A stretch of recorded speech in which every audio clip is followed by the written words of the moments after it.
Why consistency feels impossible for you. You don't have a starting problem. You've started before, more times than you can probably count with any accuracy. You've started the training, the project, the habit, the practice, the version of your life that you could see clearly enough to describe in detail, but couldn't seem to sustain past a certain point. You've felt the particular clarity of a decision that feels real, not just intended but actual. The kind of decision where you genuinely believe, in the moment you make it, that this time is different and then it wasn't. Not because you lied to yourself, not because the decision wasn't real, but because something happened in the space between the beginning and the continuation that nobody warned you about and nobody gave you tools for. Something quiet, predictable, and almost universal, that the culture of self-improvement has systematically misdiagnosed for decades. Here is the misdiagnosis.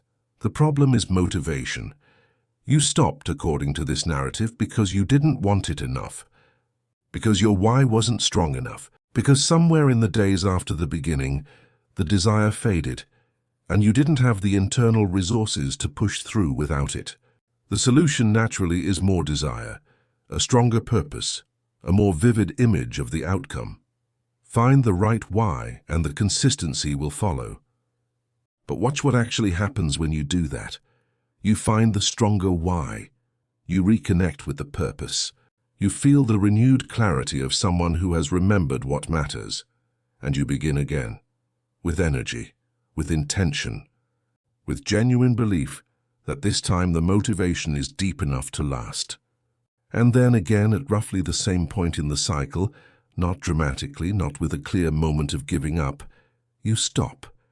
Not because the why disappeared, because the why was never the mechanism you needed. There are two completely different kinds of energy involved in any sustained behavior, and the modern conversation about consistency almost never separates them. The first is starting energy, the energy of novelty, decision, fresh commitment, the particular aliveness that comes from choosing something new. This energy is abundant. It arrives automatically with any genuine decision. It requires nothing to generate except the decision itself. The second is continuation energy, the energy required to maintain a behavior after the novelty has dissolved, after the emotional reward of beginning has been spent, after the gap between where you are and where you want to be is no longer closing fast enough to feel like progress. This energy is rare. It does not arrive automatically. It cannot be summoned by reconnecting with your purpose or visualizing your outcome or finding a stronger why. It has to be built, structurally, deliberately, in a way that operates independently of how you feel on any given day. These two energies feel similar at the beginning. They're both present in the first week, overlapping, indistinguishable. Starting energy carries you through the early days so smoothly that you mistake it for something more durable than it is. You think this time it's working, and it is, but not for the reason you think, not because you've solved the consistency problem, because you haven't needed to yet. The consistency problem doesn't appear until the starting energy is gone, and by the time it appears, most people have already misdiagnosed it. They look at the fading momentum and conclude that something is wrong with them, that they lack the character, the discipline, the fundamental whatever that other people seem to have. They reach for more motivation, more force, more willpower, all of which are starting energy solutions applied to a continuation energy problem. Marcus Aurelius understood this distinction in a way that is almost startling to encounter in a text written nearly 2,000 years ago. He didn't write the meditations during his best days. He wrote them during the difficult ones, the days when the empire was heavy, when the people around him were disappointing, when the gap between his values and his circumstances felt impossible to close. He wrote specifically for those days, not to generate starting energy, to build the infrastructure for continuation. That infrastructure is the subject of this video. Not more motivation, not a stronger why. The specific buildable architecture that makes continuation possible on the days when everything in you wants to stop, and would stop if the structure weren't there to hold the direction. The enemy has a name: entropy. Every system tends toward disorder. This is not a metaphor. It is one of the most fundamental principles in physics, the second law of thermodynamics, and it applies with uncomfortable precision to human behavior. Left without active maintenance, any structure returns to its baseline state. Not because something went wrong, because that is what systems do. Disorder is the default, order is the exception, and the exception requires continuous energy to sustain. You already know this. You've watched it happen in your own life more times than you can count.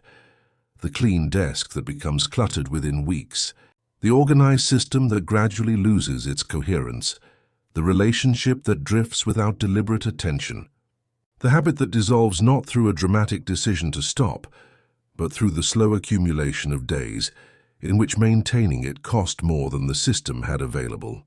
This is entropy, and it is the real name for what you've been calling inconsistency, not weakness, not lack of motivation, not a character flaw that some people have and others don't.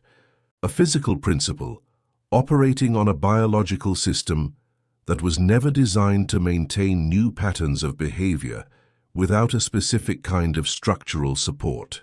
Here is why this matters more than it might initially seem. When you believe the problem is personal, when inconsistency feels like evidence of something deficient in you, the response is always more force, more motivation, more willpower, more self-criticism to generate enough shame to override the tendency toward disorder. And none of it works, because none of it addresses the actual mechanism. You're not fighting a character flaw, you're fighting entropy. And entropy doesn't respond to shame. It responds to architecture. The brain specifically is a system that optimizes relentlessly for energy efficiency. Every new behavior pattern, every habit you're trying to build, every change you're trying to sustain, is in the early months neurologically more expensive than the pattern it's replacing. The old pathway is established, myelinated, automatic. The new one is fragile, effortful, dependent on conscious activation. This is not a design flaw, it is precisely how learning works. But it means that during the period when consistency matters most, the early weeks and months when the pattern is being established, the brain is actively working against you. Not out of malice, out of efficiency. And here is the part that most conversations about habit formation miss entirely. The energy cost of a new behavior doesn't just decrease over time automatically. It decreases only if the behavior is repeated with enough frequency and consistency that the neural pathway becomes established. Which means the period of highest entropy, the period when the system most wants to return to baseline, is exactly the period when the behavior needs to be maintained most consistently. You need the consistency most precisely when it's hardest to produce. This is the structural trap that no amount of motivation solves. Because motivation is highest at the beginning, when the behavior is new and the emotional reward of starting is still present. And motivation is lowest in the middle weeks, when the novelty has dissolved and the neural pathway hasn't yet become automatic, and the gap between effort and reward feels widest. Entropy is highest exactly where motivation is lowest. The Stoics didn't have the language of thermodynamics or neuroscience, but they observed this pattern with remarkable precision in the men around them and in themselves. They watched what happened to people who relied on inspiration, on emotional momentum, on the feeling of being on the right path. They saw the pattern: strong beginning, gradual dissolution, collapse at the point of maximum friction, reset, repeat. And they built something specifically designed to interrupt that pattern, not by generating more motivation, by reducing the power of entropy through architecture. What that architecture looks like, and where exactly it intervenes in the entropy cycle, is what the rest of this video is about. But it begins with something the Stoics understood about time that almost nobody in the modern conversation about consistency has fully grasped. What the Stoics understood about time. Most approaches to consistency are built for good days. The habit tracker assumes you'll be present enough to use it. The accountability system assumes you'll have the energy to engage with it. The motivational framework assumes that reconnecting with your purpose will generate enough forward momentum to override the resistance. All of these tools work on the days when you don't really need them. On the days when the energy is present, the direction is clear and the behavior would probably happen anyway. But consistency is not a good day's problem. Consistency is a difficult day's problem. It lives in the ordinary low-energy, high-friction days when nothing is pushing you forward and everything in your system is pointing toward the path of least resistance. The days that don't feel like crises, just like the kind of day where stopping seems reasonable, where one exception seems harmless, where the cost of not doing it seems lower than the cost of doing it. Those days are where consistency is actually built or lost, and the Stoics knew this with a precision that is almost uncomfortable to encounter. They didn't build their philosophical practices for the days of clarity and strength. They built them specifically, deliberately, with architectural intention, for the days of difficulty, fatigue, and friction. This is the concept of novelty, usually translated as practice or exercise, but meaning something more specific than either word captures. Novelty is anticipatory practice, the deliberate rehearsal of difficult moments before they arrive, not positive visualization of success, the precise mental preparation for the moments when the system will be tested and will want to fail. Marcus Aurelius practiced this every morning in the Meditations, but look at what he was actually doing. He wasn't reminding himself of his goals. He wasn't visualizing the outcomes he wanted to produce. He was preparing himself for the specific difficulties of the day ahead, the frustrating person he would encounter, the decision that would be harder than it should be, the moment when everything in him would want to react in a way inconsistent with his values. He was engineering his response to friction before the friction arrived. This is a fundamentally different relationship with time than the one most people bring to consistency. Most people think about consistency in the present tense. How do I maintain this behavior today, right now, in this moment of reasonable energy and intention? The Stoics thought about consistency in the future tense. What will happen to this behavior in 3 weeks when the energy is lower and the friction is higher and the reasons to stop seem more compelling than the reasons to continue? And they built their systems for that future moment, not for today. Seneca makes this point in the letters to Lucilius with characteristic directness. He argues that a man who is not prepared for difficulty has not actually prepared at all. That the test of any philosophical practice, any system of behavior, is not how it performs under favorable conditions, but how it holds under pressure. And pressure, he observes, arrives with a regularity that makes it essentially predictable, not the specific form it takes, the fact of its arrival. If pressure is predictable, and it is, then a system that hasn't accounted for it isn't a system. It's a performance of a system.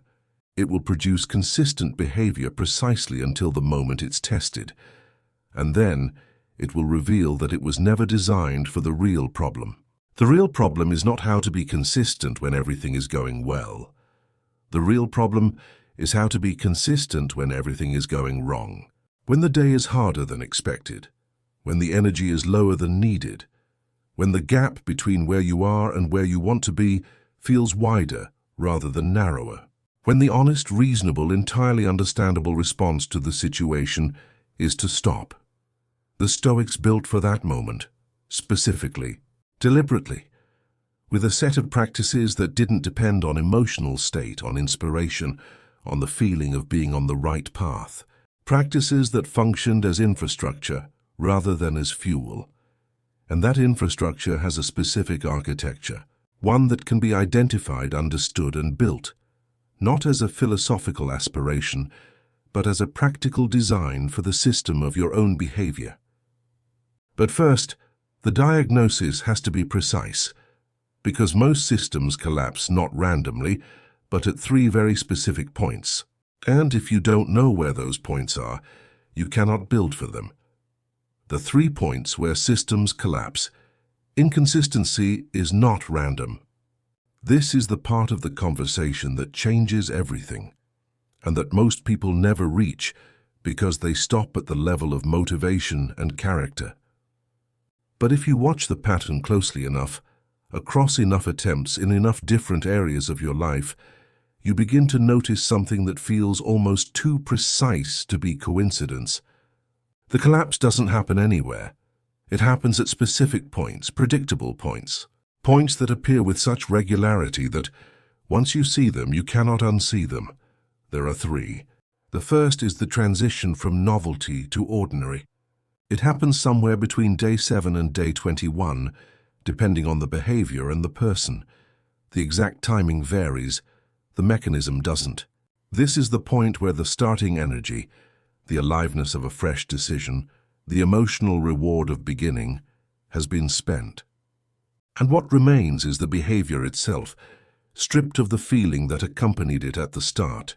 Just the action, without the emotional return that made it feel meaningful in the early days.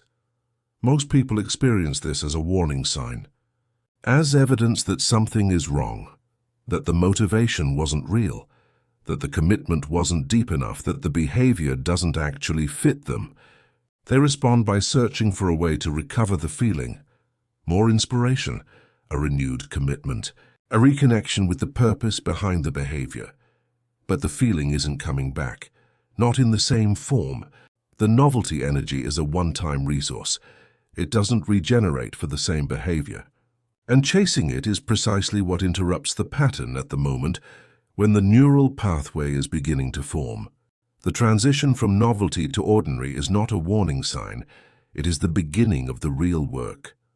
The point where starting ends and building begins.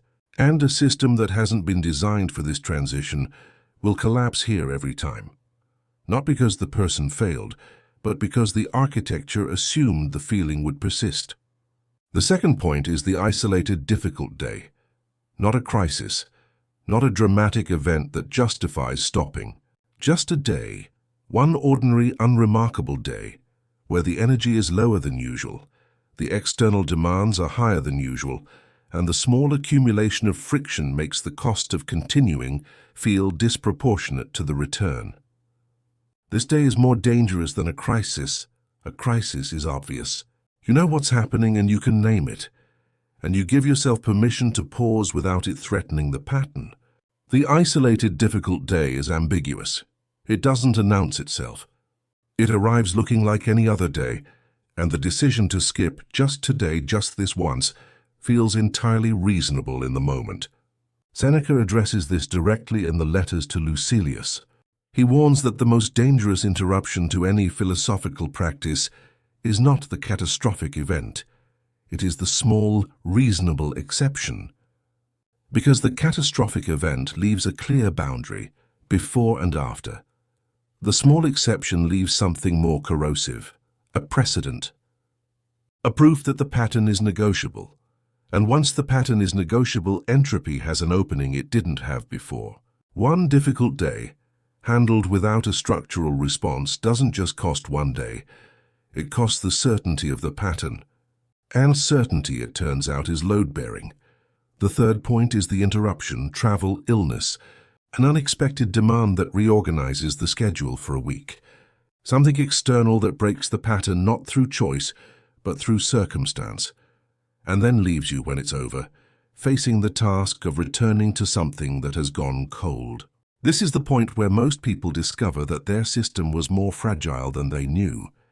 Not because the interruption was catastrophic, because the cost of returning turned out to be higher than the cost of maintaining had ever been. And a system that costs more to restart than to sustain is a system with a critical structural flaw. Marcus Aurelius planned for interruptions explicitly, not with resignation, with engineering. He understood that the continuity of a practice matters less than the architecture that makes return possible. That a man who has designed a system for easy return will recover from interruption in days. A man who hasn't designed for it will treat every interruption as a reset and carry the accumulated cost of every reset as further evidence of personal failure. 3 points. Transition, difficult day, interruption. Predictable, structural, entirely addressable, but only if you stop treating them as evidence of character and start treating them as what they actually are. Design problems with design solutions. And those solutions form an architecture that the Stoics understood with unusual precision, one that does not depend on motivation, willpower, or the feeling of being on the right path to function. The architecture that survives entropy. Now the diagnosis is precise. 3 points. 3 predictable moments where systems collapse, not through failure of character, but through failure of design, which means the solution is not more motivation, not more force, not a stronger version of the same approach that has been failing at the same points for the same reasons. The solution is architecture, specific, buildable, deliberately designed for the moments when everything else fails. The Stoics built this architecture across centuries of observation and practice, and it has 3 components. Not steps, not a sequence, but 3 structural elements that work together to produce something no single element could produce alone. Consistency that functions independently of emotional state. The first component is the reduction of return cost. This is the most counterintuitive of the 3, and the most immediately practical. It is the Stoic practice of never fully stopping, even on the days when stopping seems not just reasonable, but necessary. Not because pushing through every difficult day is virtuous, because the cost of returning from zero is exponentially higher than the cost of maintaining the minimum. Marcus Aurelius understood this in a way that his meditations make visible. Look at the entries written on his worst days, the days when the empire was heaviest, when the people around him were most disappointing, when his own energy was most depleted. He didn't write the meditations on those days with the depth and precision of his best work. Sometimes he wrote a single observation, sometimes a few lines of self-correction that feel almost perfunctory, but he wrote, not because the writing was good, because the pattern was unbroken. And an unbroken pattern, even at minimum output, maintains something that a broken pattern loses entirely, the identity of someone who continues. That identity is not motivational. It is structural.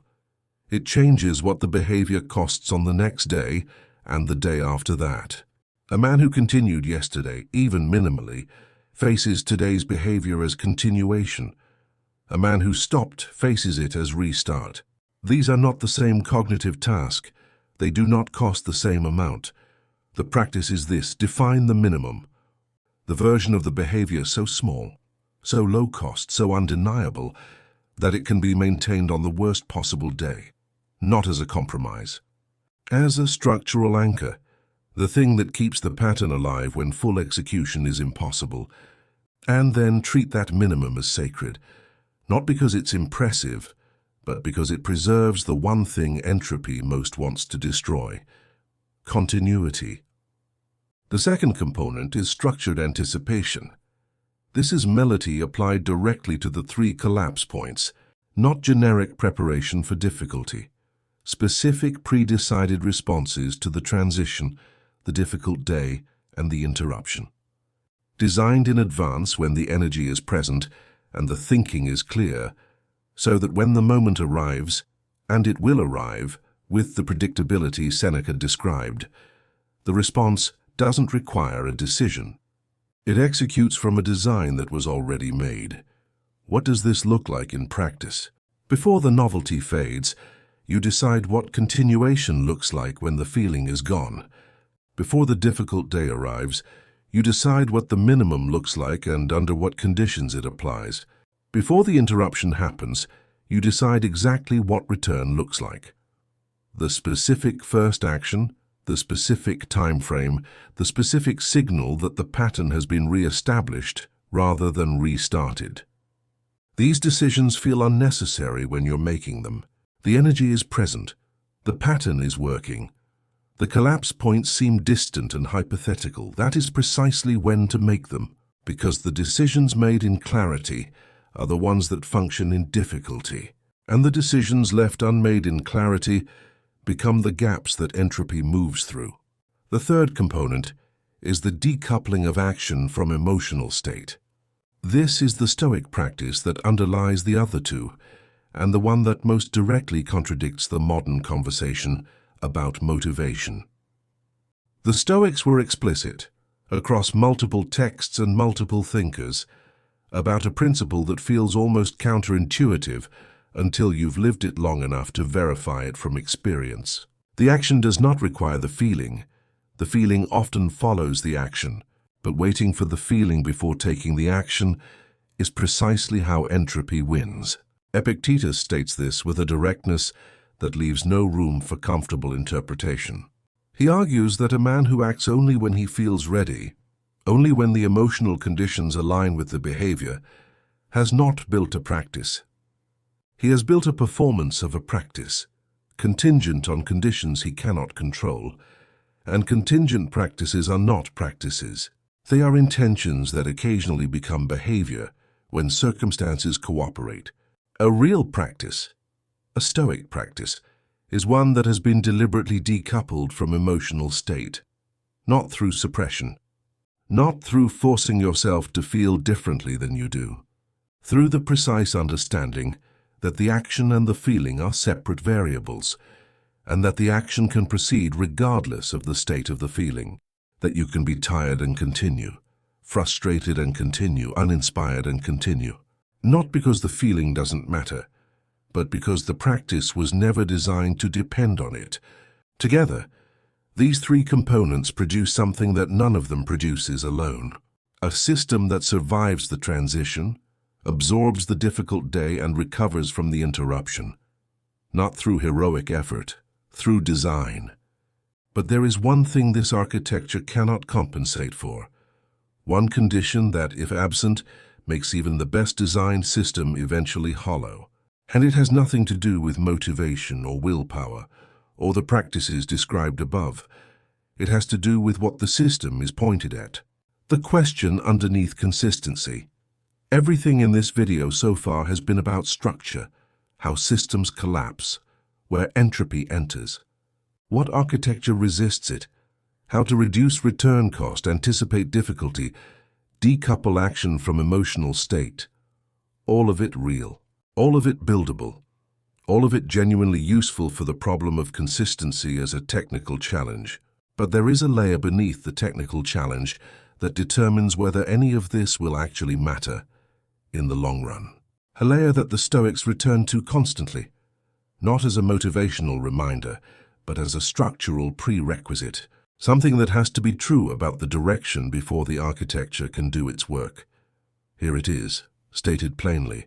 A system built in the wrong direction will eventually fail, not because the architecture is weak, because the human being inside the architecture is coherent enough to eventually recognize that what they're being consistent toward doesn't actually connect to what they believe matters. You can reduce the return cost. You can anticipate the difficult days. You can decouple action from emotional state with genuine discipline. And still at some point in some quiet moment between the doing and the resting, a question will surface that no system can answer for you. Why am I maintaining this? Not in the crisis sense, not dramatically, not as a breakdown, as a genuine, low-intensity, persistent question that begins to cost more energy to suppress than to examine. The kind of question that doesn't announce itself as a threat to the system. It just sits there, growing slightly louder over time until the day when the cost of not answering it exceeds the cost of stopping. The Stoics called this the problem of kathekon, appropriate action. Not action in the abstract. Action appropriate to who you are, what you genuinely value, and where you actually are in your life.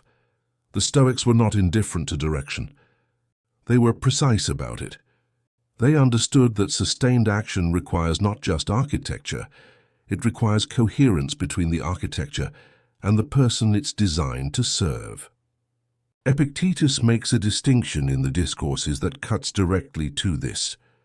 He separates the man who maintains a practice because he has examined it and found it genuinely consistent with his values, and the man who maintains a practice because he decided to and has too much pride to stop. Both can look consistent from the outside. The first is building something, the second is performing something, and the performance, however disciplined, will eventually crack under the weight of its own hollowness. Here is what this means in practice. Before you build the architecture, before you design the minimum, the anticipation, the decoupling, there is a question that needs to be answered honestly. Not what do I want to achieve, not what should I be consistent in doing, but where am I already consistent naturally without a system, without force, without needing to design for entropy?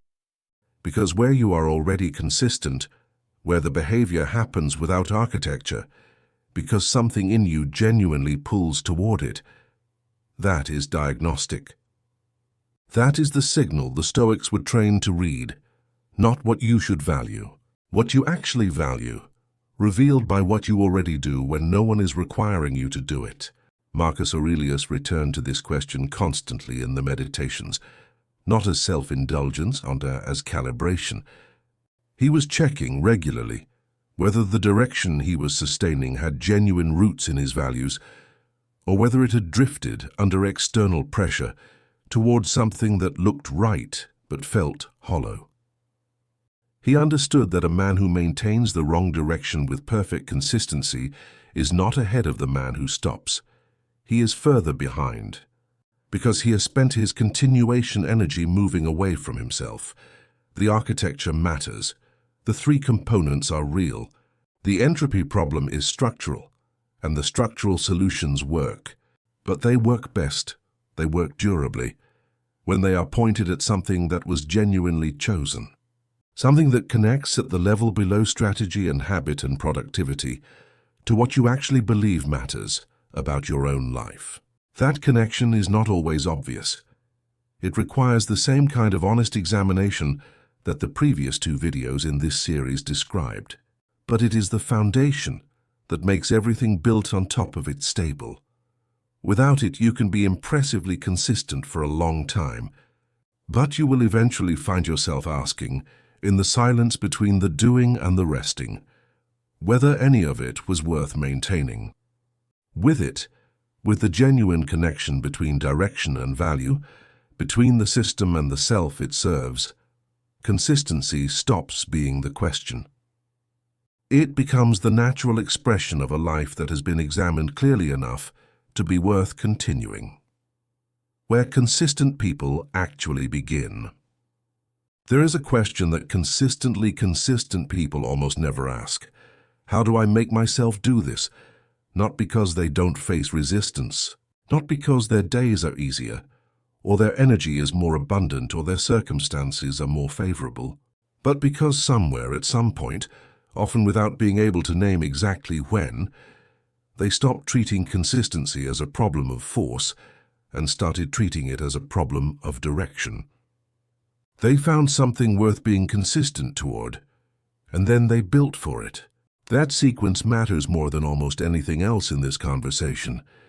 Direction first, architecture second.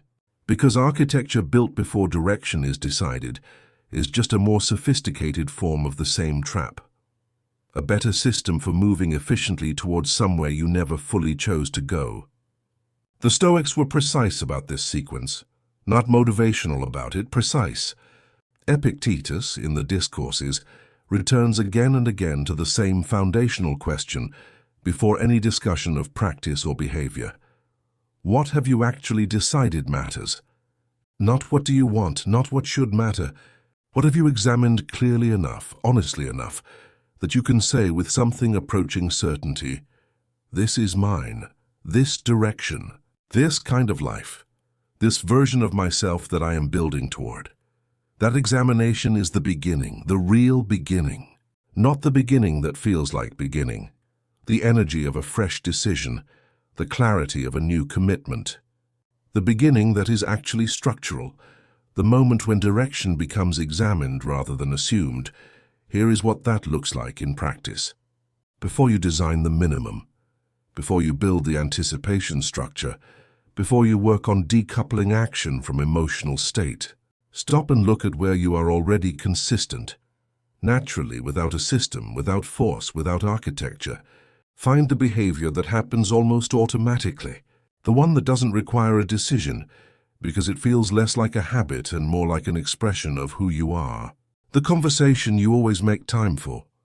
The problem you always return to. The kind of work that makes the difficult day problem almost irrelevant, because the pull toward it is stronger than the pull toward stopping. That behavior is not random, it is diagnostic. It tells you something precise about what you actually value, not what you believe you should value, not what looks correct from the outside, but what your behavior reveals about you when no system is requiring anything. The Stoics called this attending to your kathekon, the action appropriate to who you genuinely are, not the action appropriate to who you think you should be, or who others expect you to be, or who a better, more disciplined version of you would be.